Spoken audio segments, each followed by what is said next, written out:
Chapter 15. What? Huwag na, Heaven. Baka naman pati siya ay mapahamak.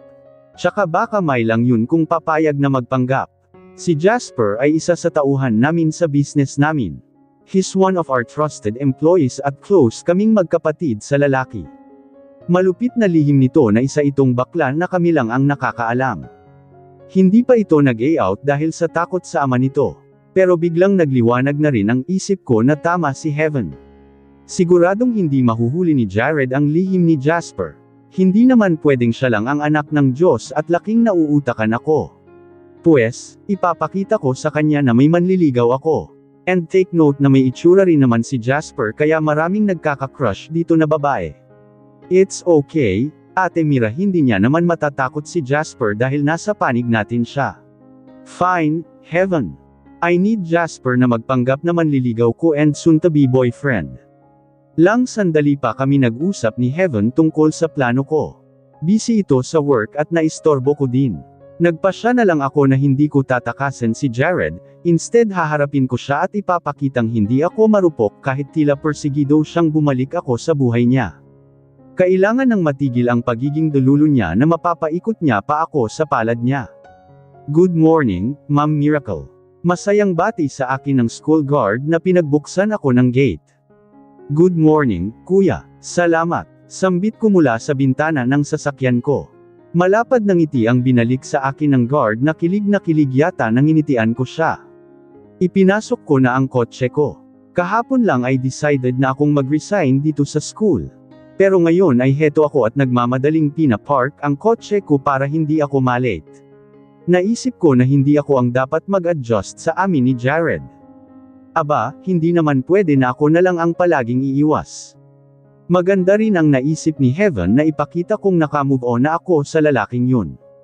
And good thing that Jasper is willing to help me. Kagaya ng sekreto nitong bakla ito na hindi namin pinagkakalat ni Heaven ay nangako naman ito na hindi nito hahayaan na mabuking ni Jared ang pagpapanggap namin kung sakaling gawin nito ang ginawa kay Arthur. Nang makalabas ako ng kotse ko ay agad akong nag-time in. Maaga pa kaya nakapag-almusal pa ako sa kantin at pagkapunta ko ng classroom ay naroon pa ang ilang guardian ng estudyante ko at nagpapalam sa mga alaga nila. Naabutan ko pa nga si Renz Carlo at Cinderella na kausap ng yaya nila bago tuluyan na iniwan dito sa kwarto. Hanggang sa nagsipasok na ang lahat ng estudyante sa loob ng classroom at naupo na. Isang sulyap muna ang ginawa ko kay Renz Carlo nang umiti sa akin. Ang gwapong bata talaga. Hindi ko maintindihan ang sarili dahil parang nag-o-automatic ang mata ko na napapako sa bata. Kahit kapag may activities ay hindi ko rin na maiwasan na mapatingin dito. Good morning, class. Good morning, teacher. Masayang bati ng mga bata. Let's all stand up, kid. We will do simple exercise. Sambit ko at nagsisunod naman ang mga bata. Matapos ang kaunting exercise ay nakita ko naman na active na ang mga bata. Nagkaroon lang ng kaunting lesson sa kanila at matapos ay activities hanggang sa dumating na ang uwian. Nagsidatingan na ang mga parents. Hanggang sina Renz Carlo at Cinderella na lang ang matira sa classroom. Napapailing na lang ako dahil mukhang late na naman si Jared sa pagsundo. Pinaupo ko na lang ang dalawang bata at pinag-drawing habang naghihintay sa daddy nila. Pinapakalma ko naman ang sarili ko sa pagkikita namin ni Jared. Akto lang naman ako na trabaho lang at hindi 1/5 siya kakausapin pa unless na tungkol sa pag-aaral ng anak niya ang topic. Nakaupo lang ako sa table ko habang inabala na lang ang sarili ko sa pag-check ng pinasa sa akin ng mga estudyante na pinagawa ko kanina. Yaya, narinig kong sigaw ni Cinderella at nang paglingon ko sa pinto ay napansin ko na ang yaya nga ng kambal ang nagsundo. Nilaibat pa ng mata ko ng tingin at baka nasa paligid si Jared pero pumasok na ang yaya ay mag-isa lang talaga ito. Mabuti naman at walang asungot ngayong araw. Good morning, Ma'am Miracle. Pasensya na po at na-traffic lang kaya nahuli ng kaunti. Okay lang po. Nakangiting sambit ko at matapos ay binaling ko ang tingin sa kambal. Kids, you may go home now. Ingat kayo ha. Thank you, Teacher Miracle. Sabay sambit ng magkapatid. Natigilan na lang ako ng yamakap sa akin si Renz Carlo. Ilang sandali akong hindi nakakilos habang nag-iba naman ang pakiramdam ko. Bumilis ang pintig ng puso ko at napatingin na lang sa ulo ng bata. You're welcome, Renz. See you tomorrow. Sambit ko na inilayo na ang katawan sa bata matapos ng ilang sandali. Binaling ko ang tingin sa yaya at ngumiti na. Thank you, teacher. Mauuna na po kami, sambit ng yaya. Sige po. Kinuha na ng yaya ang mga bag ng bata at sinukbit sa magkabilang balikat nito at matapos ay naglakad na palabas. Hanggang sa nawala na lang sila sa paningin ko. Mapait na lang akong napangiti ng mag-isa na lang. Gustuhin ko man na magustuhan ng kambal, lalo na si Renz Carlo, ay ayokong ma-attached sa kanila dahil sa ama nila na kinasusuklaman ko. Bumalik na ako sa table ko at sininop ang gamit ko. Nagpunta na ako sa faculty at doon ay tinuloy ko muna ang pag-check ng ilang activities ng bata hanggang sa dumating ang lunch at inaya na ako ng kasama kong nag-relieve ng afternoon class ko kahapon. Niliber ko na lang siya ng lunch para pa-consuelo naman.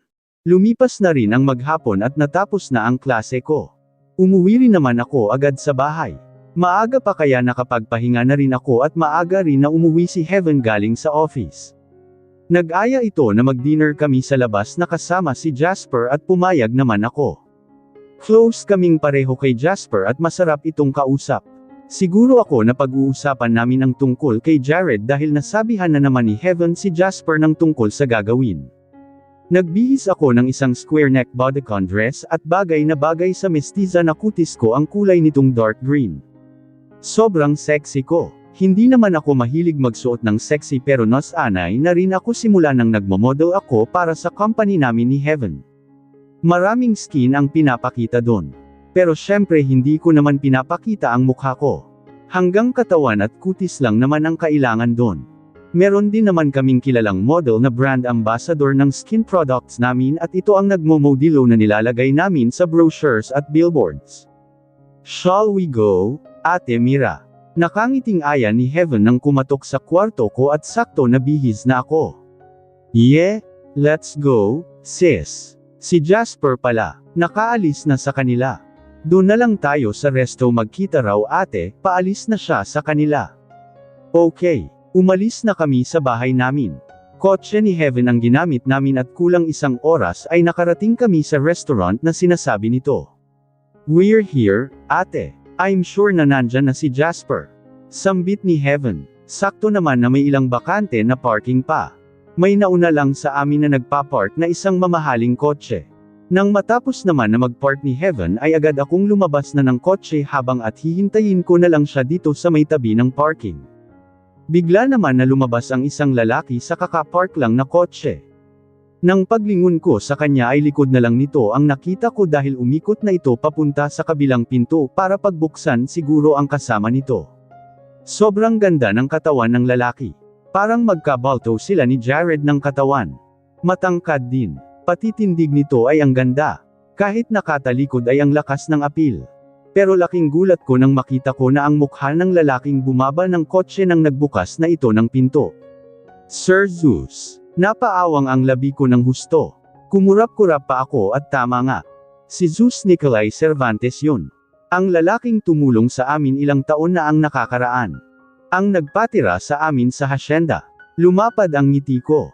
Nakakatuwang makita ang isang tao na naging dahilan kung bakit nakabangon kami ni Heaven mula sa lusek.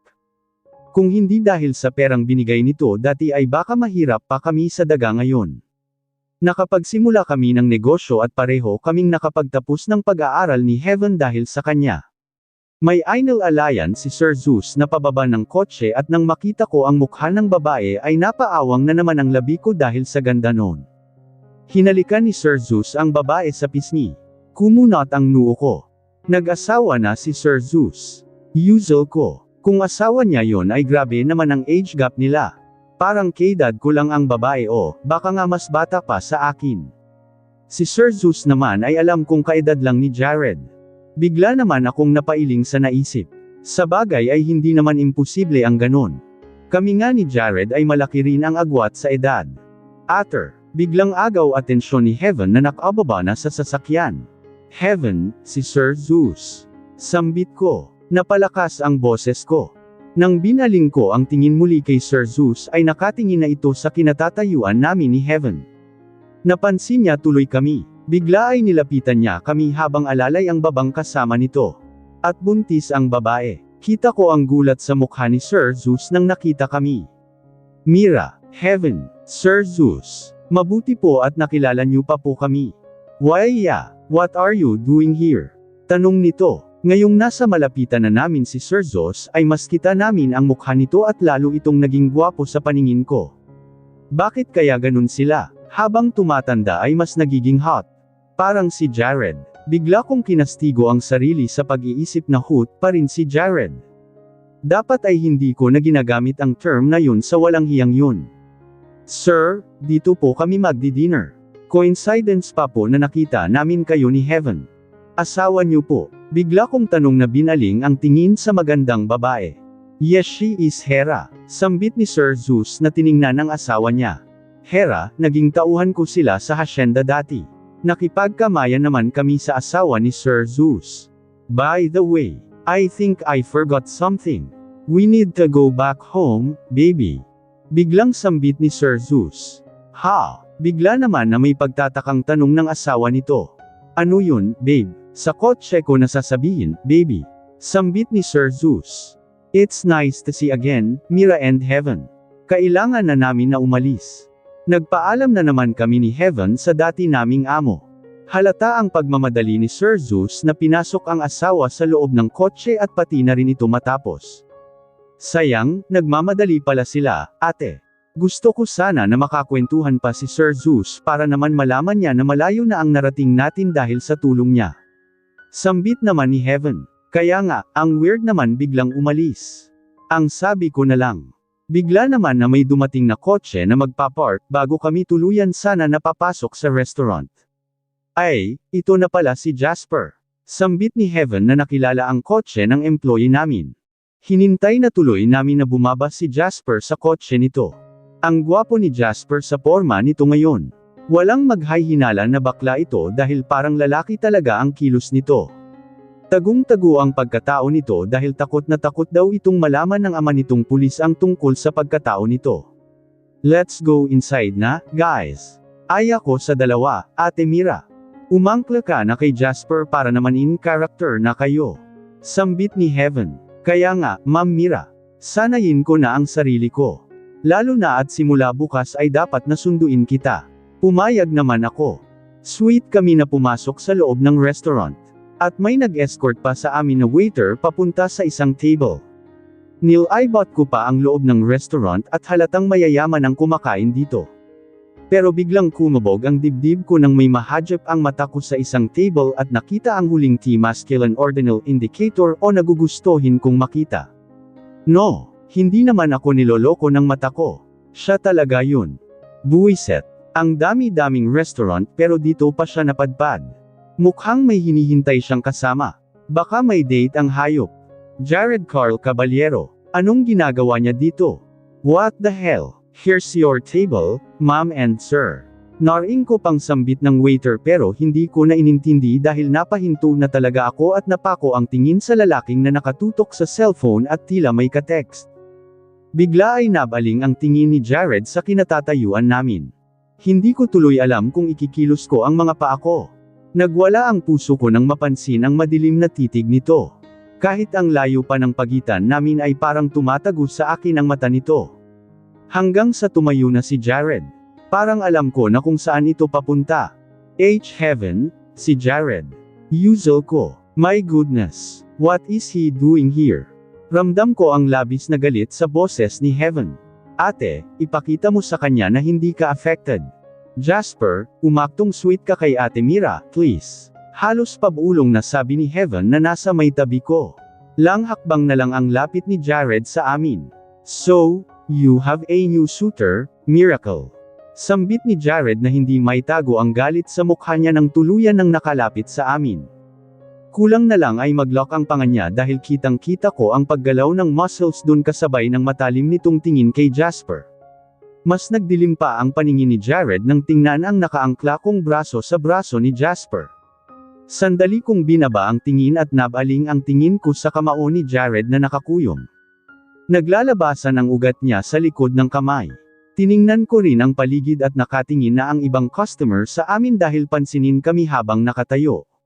Mabuti na lang at malayo ang distansya ng ibang table at kahit magsalita kami ay hindi naman kami dinig sa ibang table. Nang binalik ko ang tingin sa gwapong mukha ni Jared ay tila gusto na niyang manuntok pero nagpipigil lang. You know what, Mr. Caballero? I don't owe you any explanation kung marami man akong suitor, that's none of your business. At least hindi ako kagaya ng iba na in a relationship pero sa multiple girls. Parang takot na maubusan ng babae sa mundo. And to answer your question, he's not actually my suitor. He is my boyfriend. Nang gagalaiting sabi ko, binaling ni Jared ang tingin sa akin. Walang pagbabago ang galit sa ekspresyon niya. Boyfriend. Marlang tanong ni Jared na mas lalong yumigting ang panga matapos magtanong. I don't believe you, Miracle Florence. Hindi mo siya sasagutin dahil hindi mo siya mahal. Alam kong isang lalaki lang ang minahal mo since 6 years ago. Parang pangako naman ang maglalak sa inis mula sa narinig kay Jared. Parang times 10 ang kapal ng mukha niya kesa sa aspalto ng kalsada sa Commonwealth Highway. Pero nagdiwang ang puso ko dahil konti na lang ay parang sasabog na sa galit si Jared. At binuong tawag pa ang pangalan ko. Halatang napuputol na ang PC ng pagtitimpi niya ng galit. Wala naman akong pakialam kung maniwala ka o hindi, Mr. Caballero. Sagot ko, Ate Mira, pwede bang lumipat na lang tayo sa ibang resto? Singit ni Heaven at binaling ko ang mukha dito at kita ko kung gaano ito nang gagalaiti sa inis. Kasi parang hindi maganda ang ambience dito, parang sobrang init. Feeling ko tuloy nasa impyerno ako at nasa tabi-tabi lang si Satanas. Malakas ang pagkakasabi nito. Napatingin tuloy ako sa paligid at center of attraction na kami ngayon. That's a great idea, Heaven. Lumipat na lang tayo sa ibang lugar. Hindi ko kayang kumain kapag may demonyong gerang sa paligid. Sang-ayon ko sa kapatid ko. Miracle, please, tell me he's not boyfriend. Sambit ni Jared at muli ko siyang nilingan. Bahagyang lumamlam na ang mata niya. Parang nakikiusap ng husto. Tinanggal ko ang pagkakaangkla ng kamay kay Jasper at sinaklap ko ang palad ko sa palad nito. Naramdaman ko ang pamamasa ng palad ni Jasper. Halatang kabado. Binaling ko sandali ang tingin kay Jasper. Patay na. Halatang halata na malagkit ang tingin ni Jasper kay Jared. Aklang to. No way. Hindi pwedeng mahalata na bakla siya at malalaman agad na nagpapanggap kami. Binaling ko ang tingin kay Jared at nakatingin siya sa mga kamay namin ni Jasper. Kulang na lang ang maging isang linya ang kilay niya. I don't need to prove to you if Jasper is my boyfriend. Agaw atensyon ko kay Jared dahil baka ibaling niya ang tingin kay Jasper at matunugan pa niya na bakla ito. Binaling niya ang tingin sa akin at nakita ko na mas naging triple ang galit sa mukha niya. Pero para sa ikakatahimik mo, papatunayan ko na boyfriend ko siya. I will kiss him in front of you. Pagkasabi ko noon ay iginiyo ko ang kamay ni Jasper para hawakan ang diwang ko. Pagkatapos ay kinulong ko naman ang magkabilang palad ko sa mga pinggi ni Jasper. Kita ko ang gulat sa mukha ni Jasper pero tila natauhan naman ito at mukhang bumalik na sa wisyo matapos tila maengkanto dahil sa lakas ng apil ni Jared. Don't do that, Miracle Florence dahil hindi mo magugustuhan ang gagawin ko. Narinig kong banggit ni Jared. Pero wala akong pakialam sa kanya. Pumikit ako at tumingkayad para bigyan ng halik sa lips si Jasper. Tutal hindi naman kami talo, ni Jasper. Walang malas itong gagawin ko at magsusorry na lang ako kay Jasper mamaya na biglaan kong ginawa. Pero hindi man lang nagawang damapo ng labi ko sa labi ni Jasper. Naramdaman kong nawala ang pagkakahawak nito sa may bewang ko. Mabilis akong damilat at ilang saglit ay nakita ko ng natumba si Jasper at napahiga ang kalahati ng katawan sa mesa na nasa tabi namin. May baso sa mesa na nahulog sa lapag. Narinig kong may nabasag at kasabay noon ay malakas na hiyawan ng tao dala ng gulat. Tinulak si Jasper. Paglingon ko ay nakita kong pinalitan siya ni Jared. Ito na ngayon ang nakahapit sa bewang ko. Nanlaki na lang ang mata ko at hindi na nakaiwas pa nang bigla akong hinalikan ng lalaki. Biglang tumigil ang mundo ko. Hindi ko expect na mahahalikan pa ni Jared after all these years. Hindi ako makagalaw at parang mahuhulog kaya napakapit ako sa balikat niya. Ang lakas ng tibok ng puso ko. Parang may naghahabulan na kabayo sa loob ng dibdib ko. Pero hindi ko magawang itulak si Jared dahil nanigas na ang buong kalamnan ko. Nakaawang ang labi ko at naramdaman ko agad na pinasok ni Jared ang dila sa loob ng bibig ko. Mas nanlaki ang mata ko sa ginawa niya. Nadudulang lang ako dahil nakikita ko ang mata niyang nakapikit. She asterisk T. Sobrang bango ng hininga ni Jared. Agad kong nalisap ang laway niya at parang bumalik sa utak ko lahat ng pinagsaluhan namin na halik dati. Ganitong-ganito ang lakas ng tibok ng puso ko nang first time niya akong halikan. Bigla ay nilabas ni Jared ang dila sa loob ng bibig ko at hinigop naman ang labi ko. Dahil sa tindi ng gulat ko ay ayaw pang gumana ng utak ko at hindi pa rin makagalaw. Nakarinig din ako ng sigawan. Na-shock yata ang ibang customer sa nakita sa amin. Hayop ka! Biglang sigaw ng kung sino at biglang nabuwag ang halikan namin ni Jared. Muntik na akong matamborin at buti na lang ay nakaayos ako ng tayo. Gulat na gulat pa ako sa pangyayari pero mas nagulat ako dahil pinaghahampas ni Heaven ng bag si Jared kaya kumawala ito. Siya ang sumigaw. Nakita ko na lang na umiilag si Jared at hinaharang ang mga braso nito sa bawat hampas ni Heaven ng bag sa kanya. Heaven, please. Tama na. Nagawa ko pang sumigaw kahit hindi pa ako nakaka-recover sa katatapos lang na nangyari na halik sa pagitan namin ni Jared. Pero walang pakialam sa akin si Heaven. Patuloy ang paghampas nito ng bag kay Jared at wala itong pakialam kahit saan parte tamaan ang lalaki. At patuloy naman sa pagsalag ang lalaki. Hayop ka. Niloko mo ang Ate Mira. Sinaktan mo siya. Ang kapal ng mukha mong halikan pa siya. Kung ano-ano ang lumalabas sa bibig ni Heaven. Gusto kong umiyak dahil ang laki rin ng sugat na dulot sa kapatid ng panloloko sa akin ni Jared. Pati tuloy ito ay nasasaktan at hindi na nakontrol ang emosyon nito. Pero ayokong maglabas ng luha. Gusto ko na lang na umuwi sa bahay para makaalis na sa kahihiyan na ito. Guard! Narinig kong sambit ng ilang customer na nae-eskandalo na sa pangyayari. Nang tumingin ako sa paligid ay ang iba ay nakatayo na. Nilingan ko naman si Jasper na tila hindi rin expected ang gulong nangyayari ngayon. Nakasalampak na ito sa lapag at nahulog na pala-mula sa mesa. Jasper, please awatin mo si Heaven. Pakiusap ko. Natauhan naman si Jasper at biglang bumangon. Agad itong lumapit kay Heaven at hinawakan sa magkabilang braso. Pero nagpupumigla si Heaven at ayaw paawat. Hanggang sa biglang dumating ang guard. Miss, tama na. Hinawakan ng guard sa braso ang kapatid ko. Doon lang ako nagkaroon ng lakas ng loob na lapitan si Heaven. Please, Heaven, umuwi na tayo. Pag-aya ko. Pero matalim na tingin lang ang ginawa nito kay Jared. Parang ayaw akong pakinggan. Nang binaling ko ang tingin kay Jared ay nakita kong may kaunting hingal siya. Napatingin ako sa braso niya at nakita kong namumula na yun sa ginawang hampas ni Heaven at puro braso ang pinansalag niya. Bitiwan niyo ko. Sigaw ni Heaven.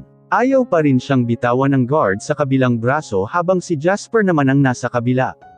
Miss, VIP customer po namin ang sinaktan niyo. Malakas na sabi ng guard.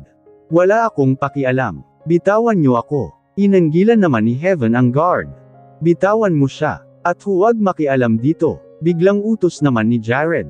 Sumunod naman si Manong guard at pati na rin si Jasper na nakita kong nakafocus ang tingin kay Jared.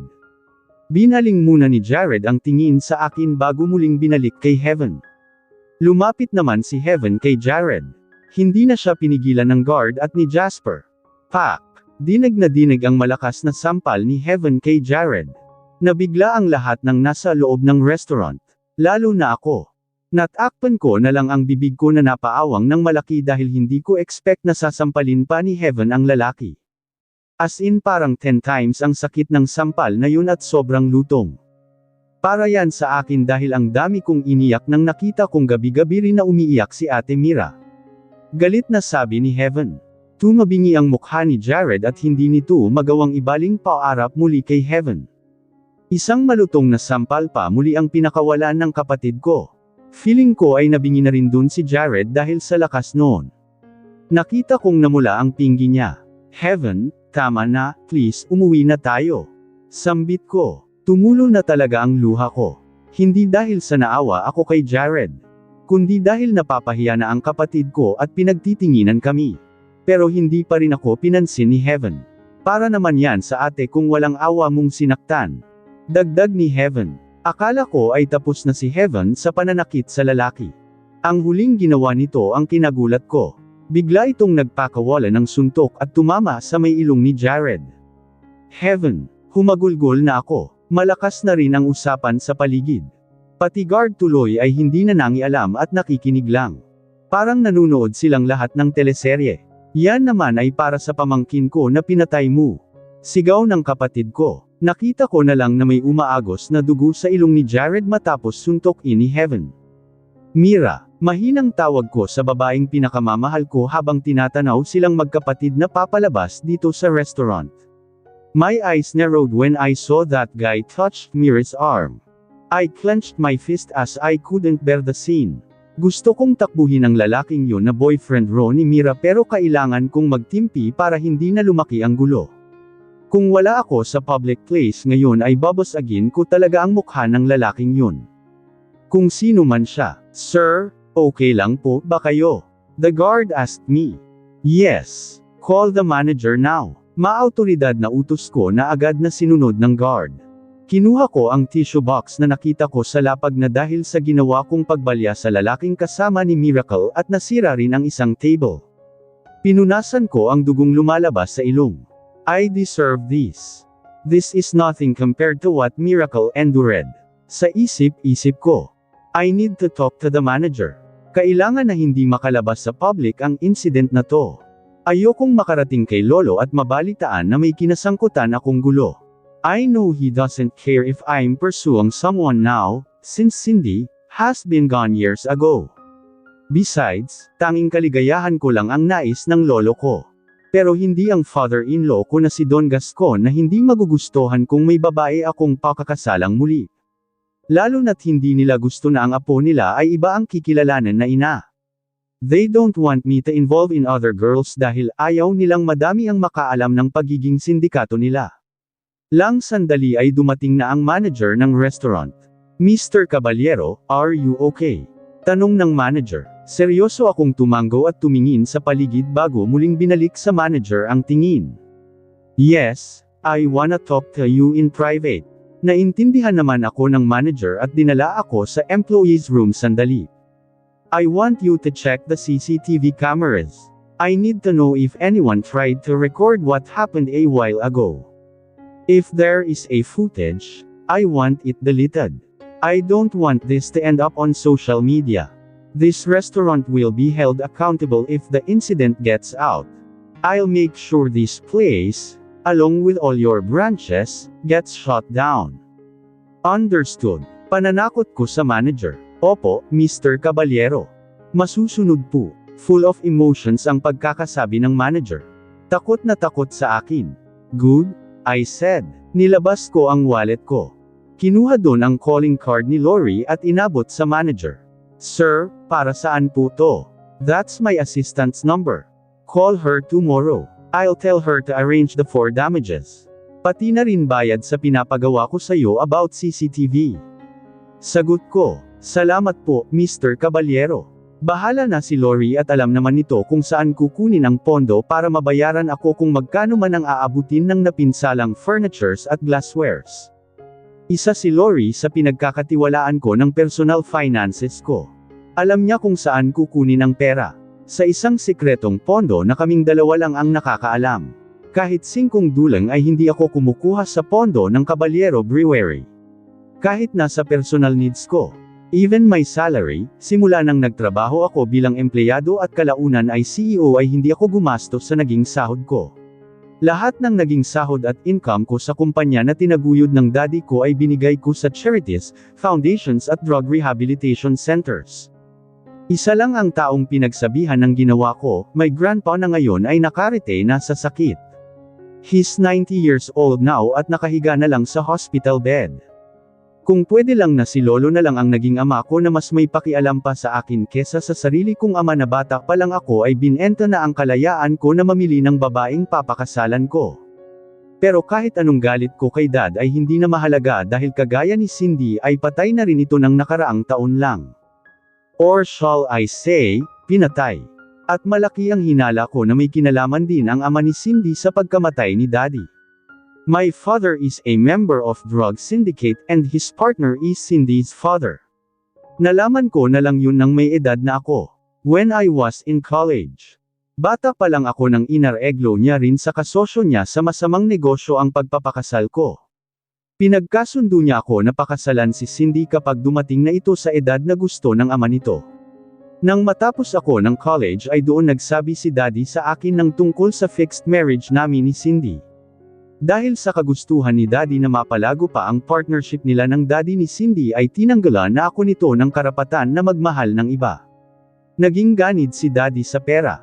Siguro ay dahil na rin sa namulat sila sa kahirapan at hindi nito gugustuhin na bumalik sa buhay na isang kahig-isang tuka. Ang kwento lang ni Lolo sa akin ay isang kahig-isang tuka sila. Pero namalaya na lang daw nito na marami ng pera si Daddy na lingid sa kaalaman nito ay galing sa masama. Huli na rin daw nang malaman ni Lolo na galing sa droga ang business ni Daddy at hindi na nitong kayang kontrolin ang ama ko. Hanggang sa sinimulan na rin ni Daddy ang pumasok sa negosyo at napangasawa niya si Mommy. Nagpayaman si Daddy nang itinayo niya ang Caballero Brewery gamit ang mga kinita sa masamang negosyo. 5 taon na nagsasama si Mommy at Daddy ay hindi pa rin sila biniyayaan ng anak. Hanggang sa pinagbuntis ako ni Mommy. Sobrang saya raw ni Daddy nang binalita yun ni Mommy. Pero nasira raw ang pamilya namin nang nakabuntis pala si Daddy ng ibang babae nang 1 taon pa lang silang nagsasama ni Mommy. So, I have a half-brother na mas matanda pa sa akin. Naging dahilan daw iyon ng paghihiwalay nila ni Mommy. Nilayo ako ni Mommy kay Daddy. Pero kinuha ako muli ni Daddy sa poder nito nang mamatay si Mommy nang 3 years old pa lang ako. Binigay naman sa akin ni Daddy ang lahat ng pangangailangan ko. He loves me. Naramdaman ko yun pero mas matimbang siguro ang pagmamahal nito sa pera kaya nakulangan din ako sa atensyon. I was in high school nang inuwi ni Daddy ang half-brother ko na si Kuya Henry dahil namatay na ang mommy nito. Tinanggap ko ng buo si Kuya Henry at tinuring na totoong kapatid. Naging mabait ito sa akin at naging kasangga ko. He's 4 years older than me. Pero minsan ay ramdam ko rin ang inggit nito sa akin dahil mas buo ang atensyon ni Daddy sa akin kesa sa kanya. Nang tumuntong nga ako ng kolehiyo, ay doon ko nga nalaman ang lihim na negosyo ni Daddy. Drugs. He's a multi-billionaire because of drugs. Kinasuklaman ko si Daddy. Hindi ko matanggap na nabuhay ako sa karangyan dahil sa illegal na negosyo. I promised myself na hindi tutulad kay Daddy. Babaguhin ko ang kapalaran ng pamilya Caballero. I'll do my best para matigil na ang negosyo na sumisira sa buhay ng mga adik. At nang nakatapos na ako sa pag-aaral ay doon nga nagsabi sa akin si Daddy na kapag dumating na ako sa edad na 32 ay doon lang ako pwedeng magpakasal. Pinagkasundo ako ni Daddy sa babaeng 10 taon ang tanda ko. Nagalit ako kay Daddy. Hindi ako pumayag sa gusto nito na pakasalan ko ang anak ng kasosyo nitong sindikato. I was 22 years old then and Cindy is just 12 years old. Kahit kailangan ay hindi ko inisip na magpakasal sa mas bata sa akin. Ayokong mag-alaga lang ng bata. Besides, I'm in love with someone else. Sa naging classmate ko ng college, Celestina. Pero tinakot ako ni Daddy na nakasalalay ang buhay ng pamilya Caballero sa kasal namin ni Cindy, kapag tumanggi ako ay buong angkan namin ang papatayin ni Don Gascon. Halang ang kaluluwa ng ama ni Cindy at hindi ito papayag na hindi matupad ang napagkasunduan nito at ni Daddy. Kasal ang magpapatibay sa samahan ng dalawang pamilya para hindi magtraidor sa isa't isa. Nagsabi ako kay Daddy na papayag ako sa gusto nito, just don't get me involved into their dirty business. Si Kuya Henry ang nakatuwang nito sa lihim na negosyo habang binigyan nito ng posisyon sa Caballero Brewery bilang co at ako naman ang hinanda ni Daddy sa pagiging CEO. Pero ang hindi alam ni Daddy, simula noon ay naghanap na ako ng paraan para matiwalag ang pamilya namin sa drug syndicate na yun. Boss JK, aalis na po ba tayo? Bigla akong nagbalik sa kasalukuyan nang marinig ang isa sa bodyguard ko na pinasok na pala ako dito sa pinagdalhan sa akin ng manager ng restaurant. Yes, sumunod na ako sa tauhan ko. Nagpunta na kami ng kotse ko. Nang pinaandar ng driver ang sasakyan ay tumawag naman ako kay Ray. Hello, Boss JK. Ray, I need your help. Tawagan mo ang mga tauhan natin malapit sa bahay ni Miracle. Pauwi na siya. She's with Heaven at may kasamang lalaki. Gustong kong sundan niyo ang lalaki kapag umalis na sa kanila. Alamin niyo ang pagkatao ng lalaking yun. Mira told me that he's her boyfriend. If that is true, alamin niyo ang lahat ng baho ng lalaking yun. I want him out of Mira's life. Copy, Boss JK. Mahinahon na sagot ni Ray sa kabilang linya. Thank you, Ray. Anyway, how's Celine? Kate, tawag ko lang sa asawa ko. Ang sabi niya ay tulog na raw. Napangiti ako. Nagpaalam na rin ako kay Ray. Soon, Celine, makakasama na rin kita sa isang bahay. Kapag naipakulong ko na silang lahat at wala nang banta sa buhay nating lahat. This will happen soon. Nang makarating ako sa mansion ay agad akong binati ng mayordoma namin. Kamusta po ang lakad, Sir JK? Tanong nito. Nakatitig si Manang sa may ilong ko at mukhang nahalata na may nanapak sa akin. Hindi natuloy ang dinner ko with Zeus, Manang, pwede ba na ipaghanda niyo ako ng pagkain? Sige po, sagot na lang nito. How's the twins? Tulog na ba, Manang? Opo, Sir JK, pati si Senior I smiled. Thank you, Manang, I'll go to their room later. Tawagan mo na lang ako sa kwarto kapag nakahain na.